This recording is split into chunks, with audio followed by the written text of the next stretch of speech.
live. Bonsoir tout le monde, j'espère que vous allez bien, que vous passez un bon week-end malgré la canicule qui est toujours là. Ici, on meurt de chaud, hein, c'est pas nouveau. Faut vraiment que j'écrive mes intros parce que je sais jamais comment enchaîner. Ce soir, l'invité est Lex. Comment ça va, Lex? Ça va et toi? Et ben, comme je viens de dire, je me rends compte que je suis vraiment nul en intro parce qu'à chaque fois, je me retrouve à vouloir faire des intros de 15 km et je sais jamais comment enchaîner. Donc voilà. Au bout de 43 émissions, je devrais le savoir, mais non, toujours pas. Donc voilà. Merci de regarder cette émission malgré les lacunes totales de présentation dont je fais preuve. Alors, bonjour aussi au chat peluche, du coup. Qui s'appelle comment? Ah non, c'est pas c'est un chat ou c'est un husky? Aucune idée, il est juste très mignon et il a une consistance géniale. D'accord, bon bah on va dire que c'est un chat-ski, un croisement entre un chat et un husky. Et puis voilà. Alors on va commencer tout simplement par ta présentation. Est-ce que tu peux te présenter pour les personnes qui ne te connaissent pas? Du coup, moi c'est Lex, j'ai 21 ans. Je sais pas ce que je suis censée dire.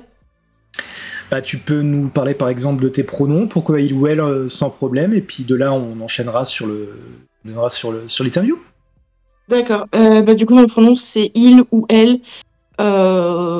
Vraiment peu m'importe. Je m'en fous. J'aurais dû mettre pronom _Osef. Ouais, j'ai l'idée. Je vais le faire ça un jour. La prochaine personne qui me dit je m'en fous, je mettrai littéralement Osef. Alors du coup, il ou elle, c'est-à-dire au niveau de ton genre, puisque du coup c'est peut-être quelque chose que j'aurais même pu te demander tout de suite en même temps que les pronoms, mais ton genre du coup tu le définis comment?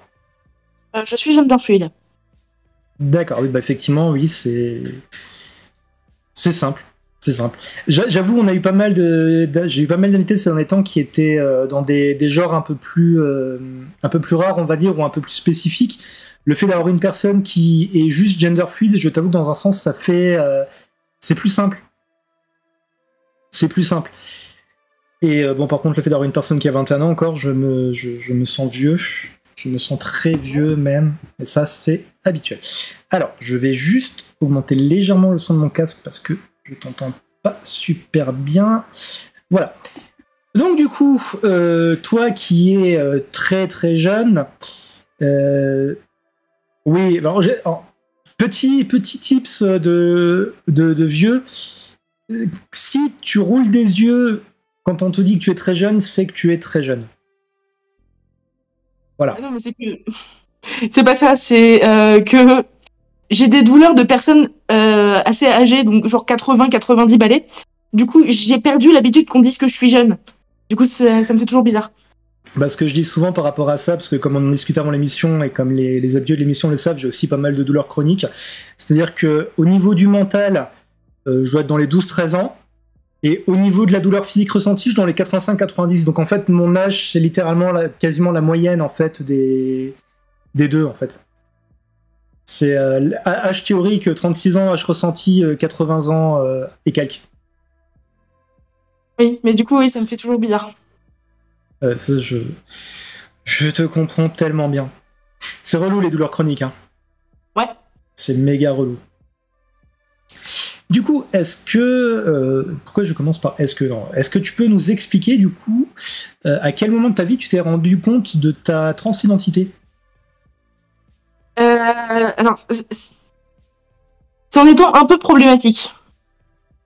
D'accord. C'est-à-dire qu'au départ, donc moi je suis pan, et je disais, je peux relationner avec n'importe quel genre, mais je voudrais éviter de relationner avec des personnes gender fluides parce que j'ai peur de me planter dans les pronoms et du coup de faire de la peine. Ce qui est pas forcément problématique en soi, hein, dans l'absolu. Oui, dans l'absolu, oui, mais bon, c'est... Disons qu'on est relativement loin du je veux pas relationner avec une personne transfemme parce que je veux pas relationner avec quelqu'un qui a un pénis, par exemple. Je sais ça que c'est quelque chose qui est dit relativement souvent. Alors après, je suis conscient que selon, on peut trouver ça problématique ou pas, mais ce que je veux dire que du coup, dans ton cas de figure, c'est quand même plus par peur de blesser l'autre, en fait. C'est pas par... Ça a toujours été ça, en fait. Quand je veux pas forcément relationner avec une personne, c'est par rapport à ces catégories socio-professionnelles, c'est par rapport à ça, c'est juste parce que je veux pas blesser la personne. Sauf que je suis sortie avec une personne gender fluide. Je fais, ah, ok. Puis j'ai rencontré un de mes meilleurs potes, la queerness incarnée. Et vraiment, j'ai fait, et merde, je fais partie de la team. Alors ça s'est passé comment? C'était une personne gender fluide radioactive qui t'a mordu ou pas du tout? Bah, en fait, c'est un peu comme le soleil et je me suis pris des radiations queerness comme ça. Voilà. Arrête, dis pas ça, sinon t'as Elon Musk qui va racheter le soleil aussi. Ah merde. Non, en vrai, ça a été un peu plus long que ça. Au départ, au départ, j'étais en mode, oui, je suis une fille cis. Et puis à un moment, je me suis en mode, donc peut-être non binaire, peut-être demi-girl. J'ai découvert la gender fluidité et oh mon dieu. Concrètement, premier truc que je me suis dit, c'est vraiment et merde quand j'ai réalisé.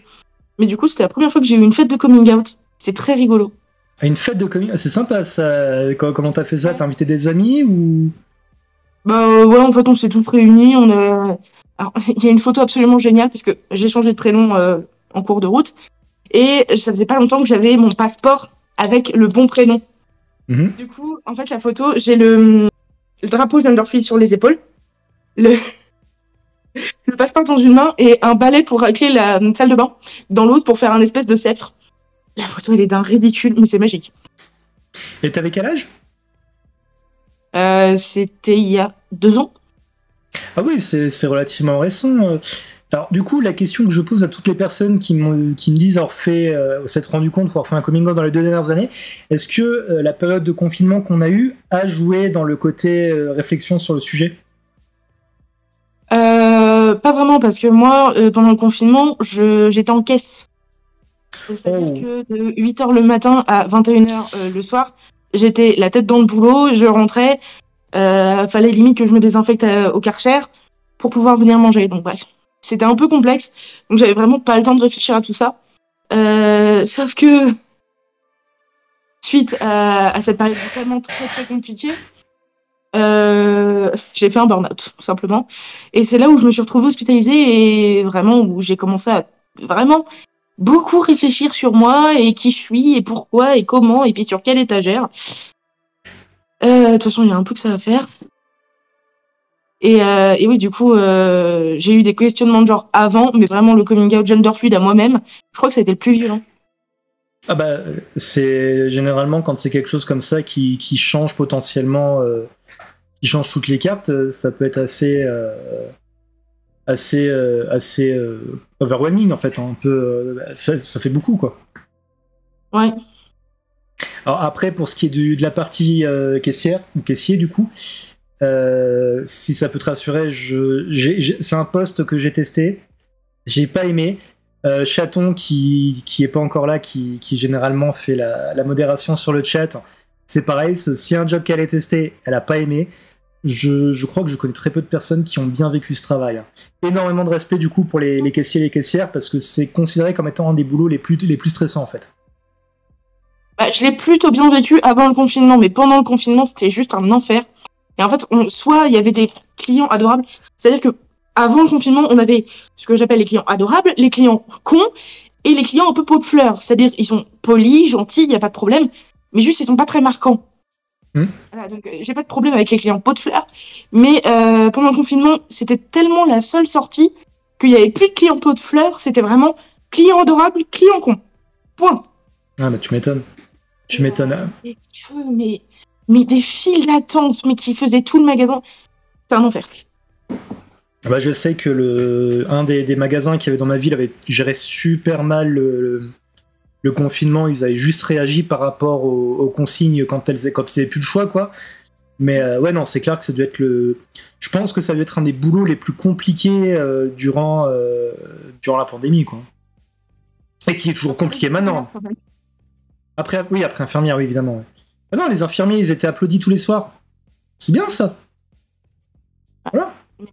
Mais par contre, ouais, il y a eu une fois où je me suis fait à moitié cracher à la gueule par une espèce de petite bourgeoise. Alors qu'elle avait... Parce que apparemment, il faut pas bac plus 10 pour être caissière. Par contre, apparemment, il faut être bac plus 10 pour être extrêmement impoli et ne pas se rendre compte de la chance qu'on a. Ah. De toute façon, c'est toujours les... Ah, là, on a une personne sur le chat. Bienvenue à toi, Jules. Alors, je fais mon connard corporate. La personne pas bien corporate. Si le contenu te plaît, n'hésite pas à follow la chaîne. Et qui nous demande... Ouais, j'aurais dû faire un gif du levage de tout. Et qui nous demande qu'est-ce qui t'a fait dire que tu étais merde dans ton coming out gender fluid. Est-ce que tu voyais quelque chose de négatif? C'est-à-dire que c'est surtout un changement assez particulier. C'est-à-dire que passer du côté plutôt femme à quelque chose qui, justement, alors déjà que la transidentité aujourd'hui c'est très mal accepté, quelque chose une personne non binaire c'est mal accepté, mais j'ai la chance entre guillemets d'avoir une bonne partie de ma famille qui est pas très tolérante, ce qui fait que je vois pertinemment les réponses que je vais avoir dans la société.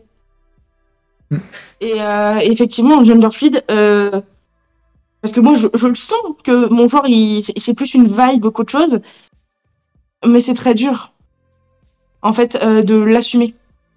De l'assumer dans le sens où en parler aux autres. Alors aujourd'hui, j'en ai un peu rien à secouer. Les personnes que je fréquente savent très bien que j'en ai un peu rien à... Vraiment, j'en ai rien à foutre de ce qu'ils pensent. Juste, si je me genre en il, tu me reprends pas. Point. Il y a des personnes qui acceptent, d'autres qui acceptent pas.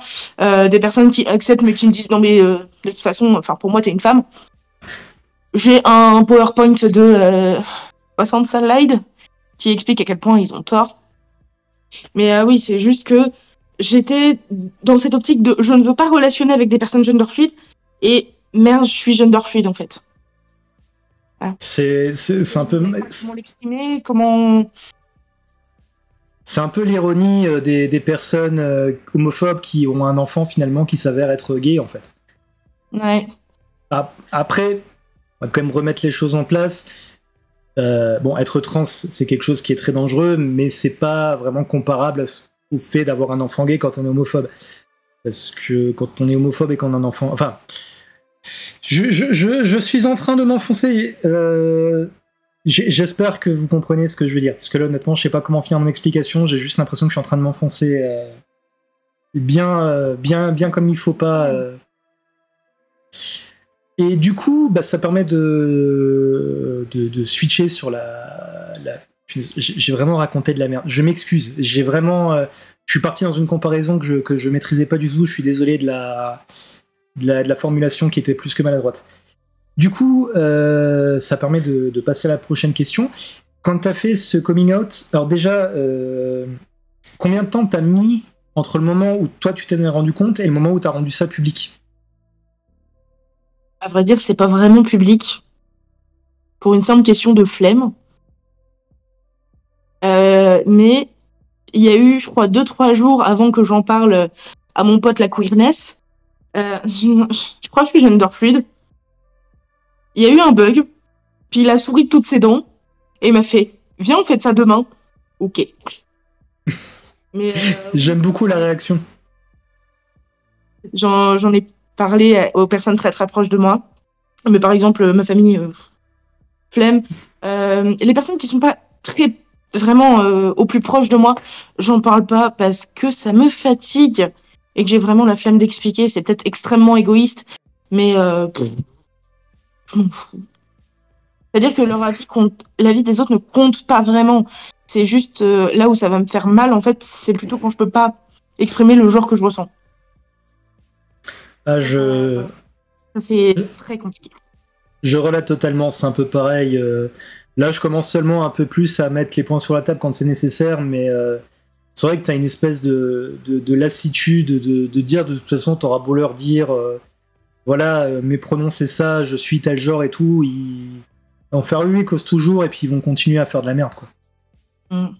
J'aimerais bien raconter mon coming out en tant que personne pan, parce que je trouve qu'il est très drôle, mais je sais pas si c'est le thème. Ah oui, bien sûr, bah, le but de l'émission, c'est de connaître les personnes LGBTQIA, et c'est vrai que c'est une erreur que je fais relativement souvent, parce que bon, peut-être que dans un sens, je considère que les attirances ou physiques ou sentimentales sont peut-être un peu plus personnelles. Mais oui, bien sûr, c'est dans le thème, hein, n'hésite pas. Alors, disons que moi, de base, la première personne dont je suis tombée, mais folle amoureuse, c'est une serveuse aux courtes pailles. J'avais 5 ans. Et en fait, bon, alors, je suis désolée pour les termes, c'est juste que ma mère est quelqu'un d'extrêmement raciste. Mais c'est important pour la suite de l'histoire. Et Alors, en fait, fais juste peut-être gaffe, parce que même si ça représente pas ton état d'esprit, il y a quand même des termes que je préférerais éviter, ne serait-ce que pour éviter de trigger les personnes qui pourraient être trigger par ça. Donc essaye juste de faire attention, s'il te plaît. Fais attention à mes termes, c'est vraiment qu'il n'y a pas de termes insultants, c'est juste islamophobe de base. D'accord. En fait, je sais plus, je devais avoir entre 13 et 15 ans, et ma mère qui me sort, putain, je préfère que tu me ramènes une fille qu'un arabe. Et alors moi je capte, je fais, attends, j'étais pas censée ramener une fille, moi? Faut que je ramène un garçon, forcément. Donc là j'ai compris le concept d'hétérosexualité. Enfin, j'ai compris que c'était la norme, j'ai toujours pas compris comment ça marche. Voilà. Donc, c'est pile à ce moment-là où je me suis dit, ah, parce que c'était pas censé être le cas. Ah, d'accord. Bon. J'avais pas compris. Ah bah oui, pour le coup, c'est...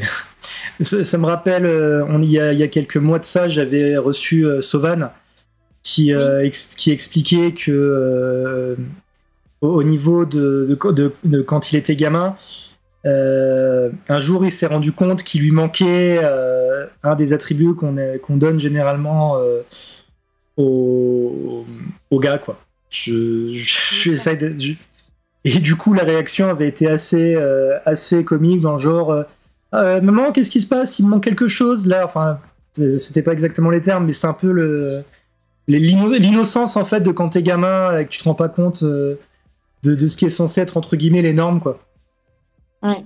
Bah, après, chez moi, tout ce qui est sentimental et tout, c'est tellement tabou et tellement quelque chose, pas vraiment honteux, mais quelque chose avec lequel on peut t'humilier. Que peu importe de qui je tombe amoureux, j'en parlais pas. Donc c'est vrai que pour moi ça a été très très compliqué de comprendre que la norme c'était l'hétérosexualité.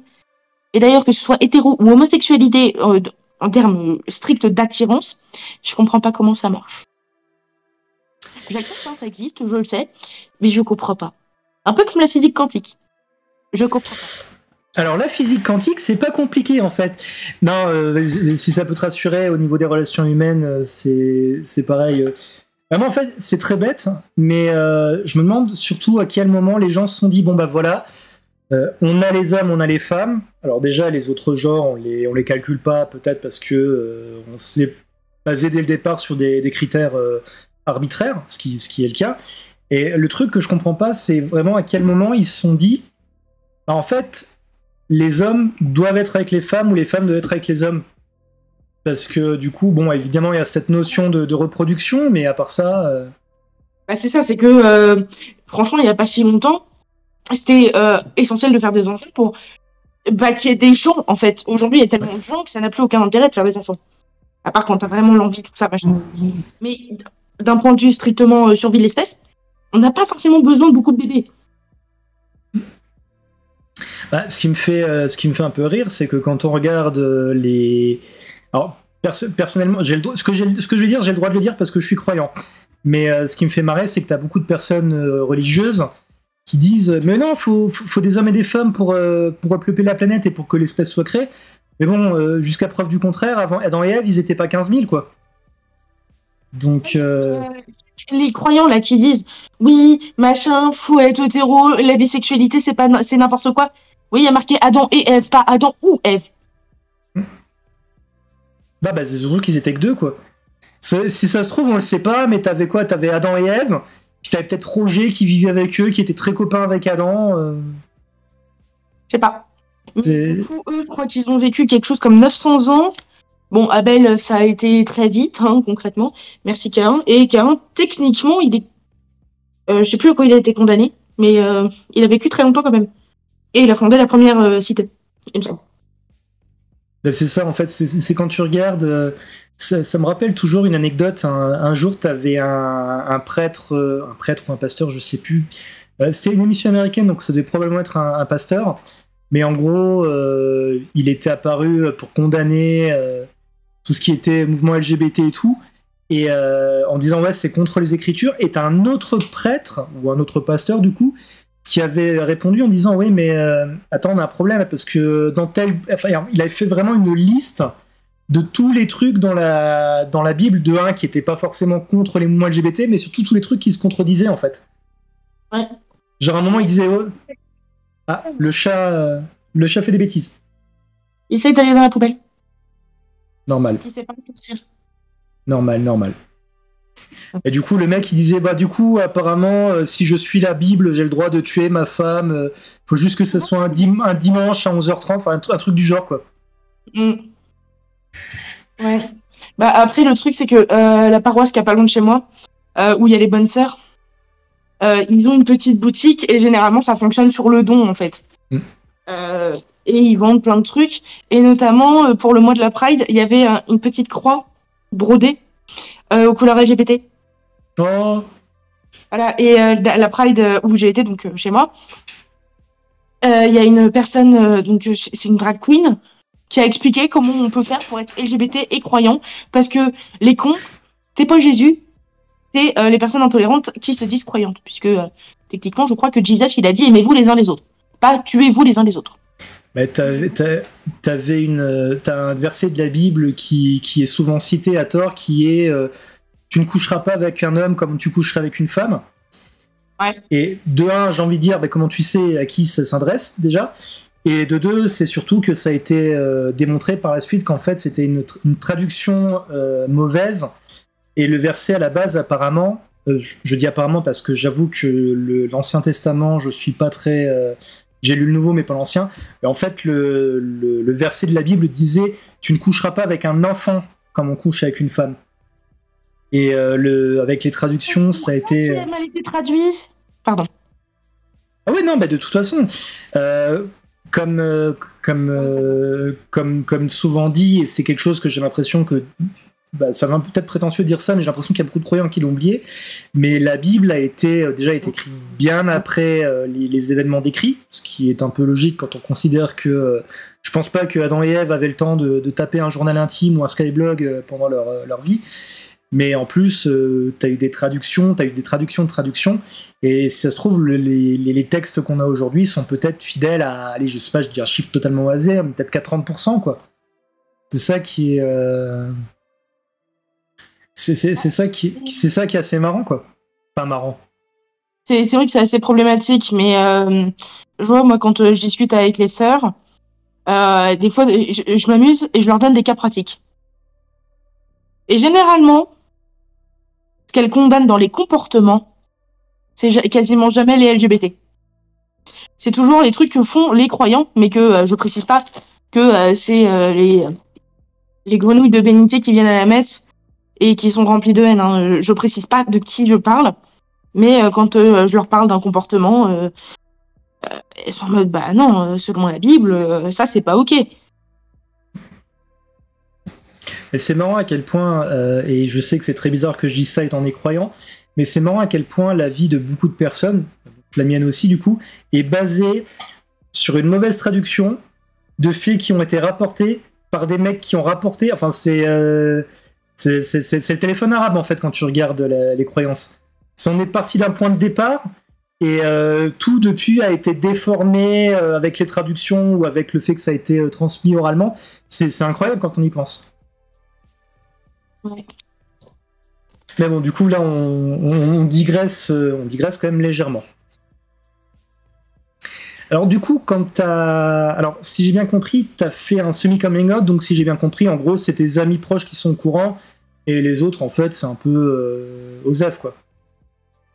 Juste, je pense que c'est un coming out silencieux, on va dire. C'est-à-dire que s'ils me reprennent quand je dis « il », juste... Et je ne réponds pas et je les regarde extrêmement mal. Du coup, elle commence pas. Et quand t'as fait ça, du coup, est-ce qu'il y a quand même des personnes qui t'ont surprise, agréablement ou pas, quand t'as fait... Bah du coup, quand elles l'ont appris, parce que si t'as pas vraiment fait de coming out au sens gender reveal du terme... Il y a une personne qui m'a énormément surprise, c'est mon copain. C'est-à-dire que mon copain, j'ai rencontré concrètement les LGBT, le féminisme, toutes les luttes, le validisme, tout ça, il y connaissait rien. C'est un mec cis ? Oui. Et du coup, à un moment, il me sort enfin, moi, je te considère comme une femme. C'était vraiment au tout début, ça devait faire 2 semaines qu'on était ensemble. Et en fait, il a vu que ça m'a fait mal.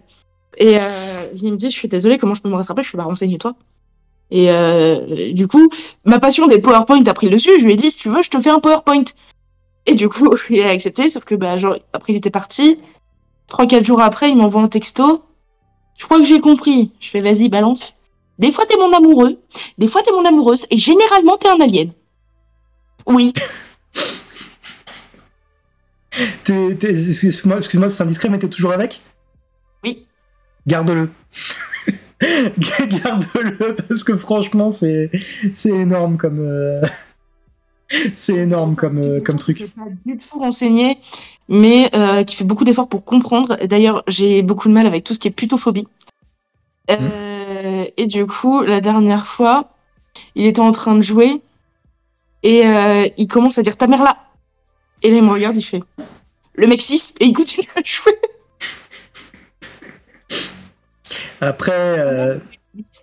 Après une déconstruction, c'est pas forcément le truc le plus simple. Hein. Non, c'est pas simple, mais en fait, il y a vraiment une grosse différence entre quelqu'un qui ne veut pas faire l'effort, quelqu'un qui veut faire l'effort mais qui a du mal, et quelqu'un qui veut faire l'effort et qui s'en sort plutôt pas mal. Et il y a des fois, t'as pas l'énergie pour aucun des trois, mais généralement, le premier, t'as pas envie de l'aider. Hein. Ah bah clairement, oui. T'as juste envie de lui mettre des coups de peluche comme ça. Pef. Oh, ça va encore les coups de peluche, il y a pire. Hein. Oui, mais je peux pas faire des menaces plus gore en public. Ah, effectivement. Ouais, non, bah c'est pareil, c'est un truc dont je parle souvent. Mes premiers pas entre guillemets dans la communauté et puis justement dans le côté un peu militant, même si je me considère pas comme militant parce que je suis pas forcément en adéquation avec les méthodes de militantisme de beaucoup, mais je sais que justement j'étais tombé sur des personnes qui, alors je vais pas porter de jugement, je l'ai déjà fait par le passé, mais je vais me contenter simplement de dire ça de façon factuelle. Des personnes qui n'avaient pas forcément la patience ou l'envie de faire preuve de pédagogie, quoi. Alors moi, clairement, il y a plusieurs étapes dans ces cas-là. Si je suis trop fatiguée ou si j'ai pas envie, je dis, écoute, je sais que ta question, elle est pas méchante, juste moi, j'ai pas la patience, j'ai pas l'envie, est-ce que tu peux aller voir quelqu'un d'autre? Généralement, la réponse, c'est, ah, bah ok. Peu importe ce que la personne pense derrière, même si elle pense que je suis un giga connard, elle le dit pas, la personne. Sauf que il y a des fois, ah ouais, tu vas pas répondre, machin, tu desserres ta cause. Là, désolé, mais je m'énerve. Tu desserres ta cause, mais comment que c'est le truc le plus foireux, quoi. Est-ce que c'est un problème si je vais fumer ou pas? Alors, Ça strike. Alors, sur la vidéo, je préfère pas. Par contre, on devrait normalement finir dans pas si longtemps. Est-ce que tu peux tenir encore un peu? Oui. Alors, j'en profite pour dire aux éventuels bots ou aux éventuels modérateurs Twitch ou YouTube, non, cette vidéo ne fait pas l'apologie de la fumée. Fumer peut être très dangereux. Fumer tue. Tout comme... Et Jeff Bezos, je sais que 99% du temps on dit des trucs avec lesquels tu serais probablement pas d'accord, mais s'il te plaît, ne me bannis pas de YouTube, on t'aime bien. Au moins tu n'es pas Elon Musk. Les trucs qui vieillissent tellement mal. Je suis sûr, je dis ça, et demain il va y avoir un truc qui va sortir, c'est oui, alors Jeff Bezos, en fait, Elon Musk était Jeff Bezos depuis le début, c'était un maquillage. Non mais je suis désolée, mais Elon Musk, il a appelé un de ses enfants avec une suite, avec un mot de passe Wi-Fi. Ouais. Eh non mais des fois avoir trop de fric, c'est pas une bonne idée. Hein. Bah alors c'est une théorie qui a été pas mal de fois. Bon déjà c'est une personne de piètre qualité, mais beaucoup diront que le fait justement d'être d'être riche, ça te déconnecte du monde parce que forcément, si t'es riche, tu fréquentes pas en fait les personnes qui te permettent de justement d'évoluer ou de simplement de mûrir en fait. Ouais. Bah, c'est compliqué parce que forcément, une fois que t'es déconnecté, c'est très compliqué de se reconnecter. Hein. Bah oui, oui. C'est pas tu débranches, tu rebranches. Bah, en même temps, comment dire, quand tu vois, c'est pas compliqué. On va mettre ça de façon très, très terre à terre. Mais quand tu vois que le mec, il a, je sais pas quel âge, il doit avoir plus de 40 ans et qu'il a littéralement, réellement proposé un combat de taille de pénis, et je pensais pas dire cette phrase un jour à. C'est quoi, c'était à Mark Zuckerberg? Non, il est pas bien le monsieur. Il faut pas faire ça. Donc voilà. Oula, ce soir ça parle de religion, ça parle de Elon Musk. J'avais pas ça sur mon bingo. Pardon. Alors, du coup, aujourd'hui, c'est quoi ta relation par rapport à ta transidentité? Aujourd'hui, je suis un peu frustrée en fait. Parce que je suis en paix avec mon genre, je sais quel est mon genre. Le truc, c'est que je sais pas si ça se voit, je suis pas quelqu'un de fin. Dans quel sens? Ça a plusieurs sens en fait. De quoi? Je suis grosse, voilà. D'accord. Le fait que forcément, en été, avoir un passing masque sans être couvert, dans mon cas, c'est super compliqué. Ouais. Donc c'est le genre de truc qui est très frustrant. Mais en même temps, aujourd'hui, je me sens bien dans mes baskets au niveau de mon genre, tout ça. C'est plus quelque chose qui me pose question. Après, moi, ma peur, chaque jour que Dieu fait, c'est de ressembler à quelqu'un d'hétéro. Je veux pas qu'on voit ma gueule et qu'on se dise hétéro. Non. Jamais. Jamais. Ça fait des années que ça m'est pas arrivé. Non. Alors, on a du coup, excuse-moi, j'ai entendu ce que tu as dit, c'est juste que j'étais en train de lire d'une oreille, mais oui, bien sûr. Je t'écoutais, mais en même temps, j'ai lu le commentaire de Tigus qui nous dit bonsoir Alex et Nat. Il n'y a pas de H, Tigus, mais merci, ça fait plaisir de quelqu'un qui dit pas Nate pour une fois. Qui nous dit quelqu'un qui réussit, entre parenthèses, d'après la société économique, est généralement un sociopathe de haut niveau, pas de place au sentiment, réussite logique et usage de l'autre. C'est assez reconnu. Ouais, bah c'est normal en fait. Je pense que beaucoup des personnes qu'on est ou qu'on devient, c'est justement par rapport aux fréquentations qu'on avait en fait. Fréquentations qu'on a d'ailleurs. Ça dépend parce qu'il y a des personnes qui ont un déni extrêmement fort et en fait qui justement ont beaucoup de fric et pensent pas que ça soit de l'exploitation. Ils pensent pas ça. C'est juste un giga gros déni, mais ça arrive. Bah, tu sais, honnêtement, là, je réfléchissais, justement, quand tu dis ça, je réfléchissais aux personnes, entre guillemets, riches que je connais.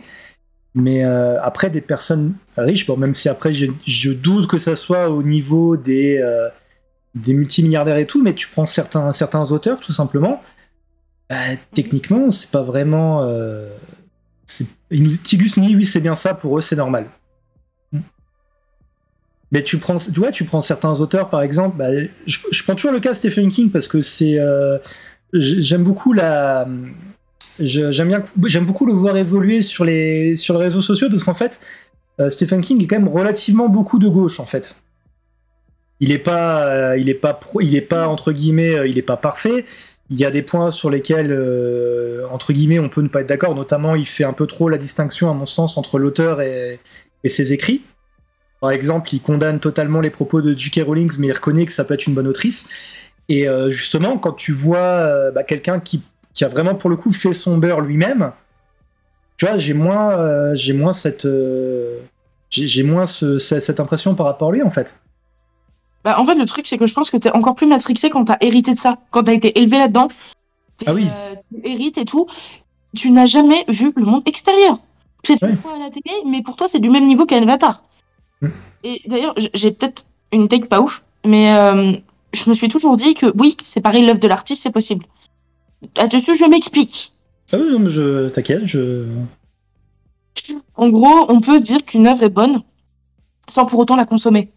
Parce que c'est l'acte de consommer l'œuvre qui peut être problématique parce qu'on donne à l'artiste qui est un gros naze, par exemple.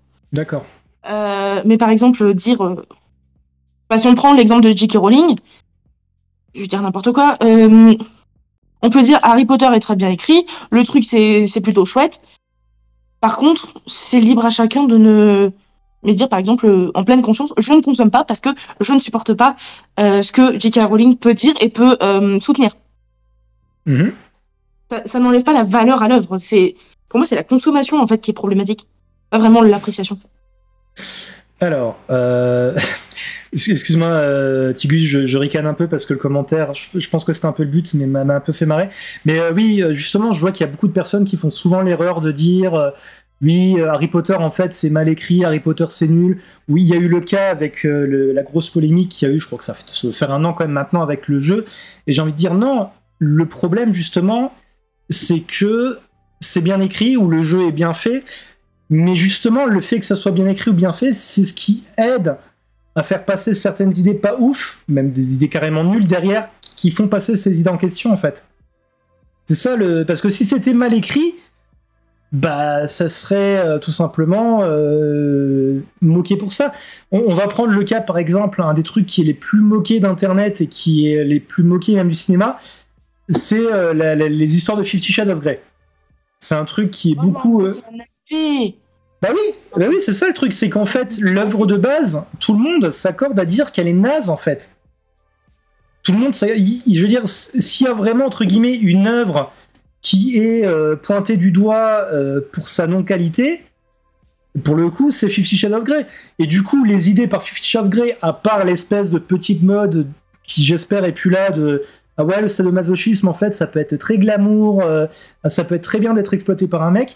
Le truc, il est absolument pas au même niveau que le phénomène Harry Potter, parce que Harry Potter, malgré le fait que J.K. Rowling soit une sale terf, le truc est assez bien écrit, et de façon assez... même si c'est un peu grossier des fois, mais arrive bien à faire passer des idées pas cool du tout, parce que c'est bien écrit. Il y a plein de personnes qui se rendent pas compte que les gobelins dans Harry Potter, par exemple, c'est des grosses caricatures de ce qu'elles croient des juifs, par exemple. C'est ça le problème, c'est que c'est bien fait, en fait. Elle est tellement problématique que des fois j'oublie à quel point elle l'est. C'est-à-dire que je sais que c'est une grosse terre, que c'est une antiféministe en général, qu'elle se rapproche un petit peu trop des masculins. Mais j'avais oublié qu'elle était antisémite. Ah oui, il n'y a pas que ça.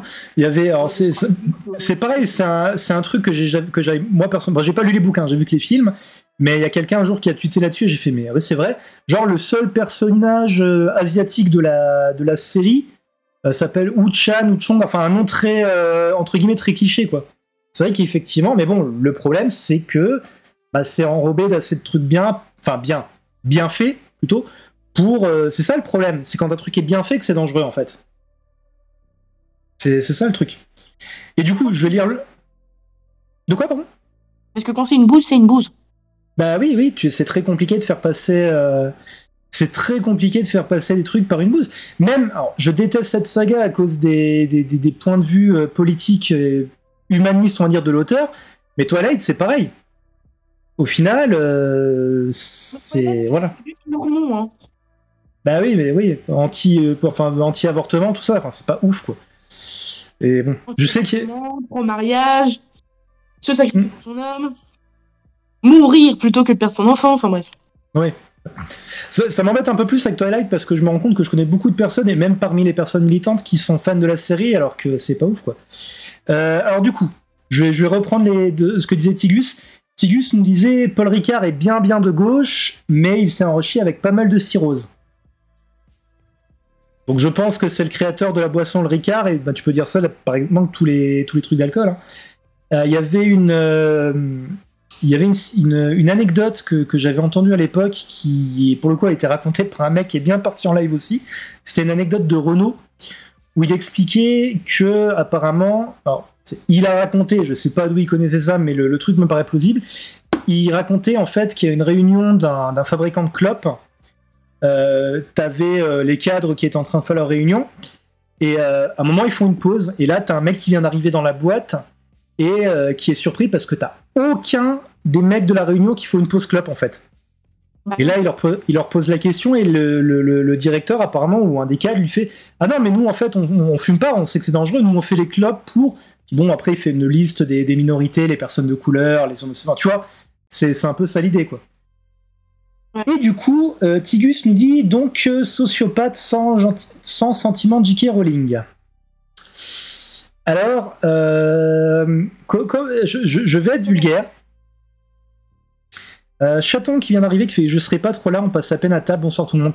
Bonsoir Chaton, je t'aime et bon appétit. Et du coup, oui. Je sais pas ce que c'était celui. Du coup, Tigus nous dit donc sociopathe sans sentiment de J.K. Rowling. Alors là, Tigus, je pense que tu fais une erreur que beaucoup font dans les cas où une personne fait des choses pas bien du tout en disant que la personne a telle ou telle pathologie. Mais non, concrètement, et jusqu'à preuve du contraire, J.K. Rowling est neurotypique, c'est-à-dire qu'elle n'a pas de pathologie mentale. Par contre, c'est une grosse connasse. Voilà. En fait, ça. Il faut bien différencier les pathologies mentales, que j'en ai fréquenté, hein, des personnes réellement diagnostiquées de psychopathe. C'est pas vraiment ce qu'on voit dans la fiction, et c'est plus un abus de langage que quelque chose de réel. Mais par contre, oui, quand je vois le mouvement des TERF, ça me fait vraiment penser à du fanatisme. Oui, bah, encore une fois... Le soutien, elles le prennent. Et c'est surtout qu'elles sont tellement dans un fanatisme que... Et alors là, je mets un gros trigger warning pour tout ce qui est défendu par le féminisme, on va dire. Quand elles ont dit, oui, on va ouvrir un centre pour les femmes battues ou victimes d'agression ou d'abus, elles ont dit, par contre, on veut pas des femmes trans. Sauf que le seul moyen de vraiment vérifier, c'est, enfin, vérifier entre guillemets, hein, parce que bon, les femmes trans sont de vraies femmes, c'est de faire un examen gynécologique approfondi. Sauf que pour elles ne voyaient pas là où c'était pas bien fondé, parce qu'elles sont dans leur idée de « Ah non, mais nous, on veut pas des femmes trans, on veut pas des femmes trans, on veut pas des femmes trans, on veut pas des femmes trans ». Elles sont dans leur truc bille en tête, sans voir que accueillir un public traumatisé et dire « Vous voulez rentrer ? Oui, on a plein d'aides, on a vraiment beaucoup de thunes pour vous aider. Par contre, il faut vous mettre les pieds dans les étriers. » Et elles ne voient pas la violence, elles ne voient pas le problème. Généralement, après, c'est pareil. Je pense que c'est pas forcément dans une émission comme ça qu'on va analyser le truc, mais c'est vrai qu'effectivement, t'as toujours un... J'ai l'impression que quel que soit le fanatisme, que ce soit du fanatisme idéologique ou religieux, même si les deux doivent se... T'as toujours ce côté d'illogisme, en fait. Hein. T'as toujours un truc qui est pas logique. Alors, je vais te dire un truc. J'espère que tu vas le prendre comme un compliment. Je pense que oui, mais quand t'es penché comme ça, ou même quand t'es pas penché, tu gagnes 5 points en androgynité. De rien. De rien. Un bonhomme. Oui, ah oui, c'est que... Je peux pas occuper mes mains. Il faut absolument que j'occupe mes mains. Bah de toute façon, on arrive déjà quasiment à la fin de l'émission. C'est passé super vite, pour le coup. Ouais. Est-ce qu'il y a quelque chose que tu veux rajouter ? Que la représentation, c'est giga important, en fait. Parce que sans représentation, je pense qu'aujourd'hui, je serais pas aussi bien, parce que je me serais pas rendu compte de ce que j'étais, j'aurais pas eu de mots pour le mettre, et j'aurais peut-être pas été aussi heureux qu'aujourd'hui. Donc, peu importe ce que vous êtes, la représentation, c'est cool. Un peu mainstream, mais c'est pas grave. Je sais pas si tu l'as vu, mais ça m'y fait penser. Est-ce que t'as vu le film Barbie ? Non, pas encore. Franchement, niveau représentation, c'est le truc qui m'a le plus marqué de ces derniers temps, quoi. Donc, dans le live action là, qui va sortir de One Piece sur Netflix, il y a un mec trans qui joue un mec cis. Ouais, c'est ce que j'allais dire. Et en fait, ce dont je me rends compte, c'est que les personnes qui ne sont pas concernées par des problèmes justement de représentativité, bref, qui sont pas représentés, qui sont pas concernés par ces problèmes-là, c'est que ils se rendent pas compte à quel point ils se sont identifiés et à quel point ça n'a pas été un problème. Parce que peu importe, il y a beaucoup de publics qui sont concernés, mais rien que pour les personnes homosexuelles, les clichés, par exemple, bon, désolé, hein, mais la folle, le bûcheron, le refoulé, tout le monde voit ce que c'est, alors que bon, t'as autant de gays que autant de personnalités de gays que de gays. Tout le monde n'est pas pareil et on peut pas mettre tout le monde dans des petites cases. Bah, de toute façon, c'est surtout que ce genre de clichés sont écrits par des mecs qui sont pas concernés, en fait. Bah, ça me fait penser à une pub. À l'époque, j'étais dans une autre ville et dans le bus, il y avait. T'as entendu parler de la mission locale à Skip, c'est d'art.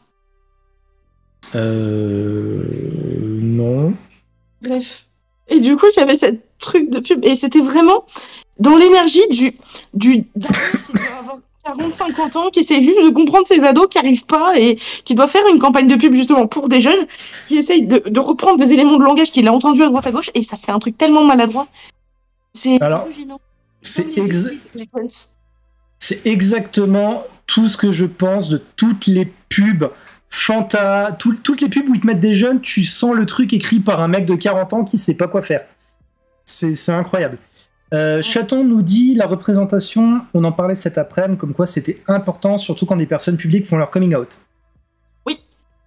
Je crois que j'ai jamais été aussi heureux que le jour où j'ai appris que Elliot Page était Elliot Page.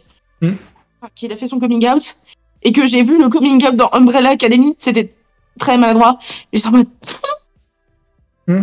C'est vrai que ça fait plaisir quand tu vois des personnes qui justement ont la possibilité de le faire, quoi. Ouais.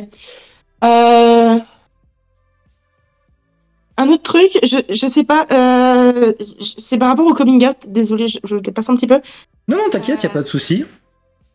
Il y a deux choses. Les gender reveal là, avec les ballons, avec à l'intérieur des confettis rose ou bleu. Normalement, on fait ça dans les baby showers. Alors, c'est naze quand c'est pour des bébés.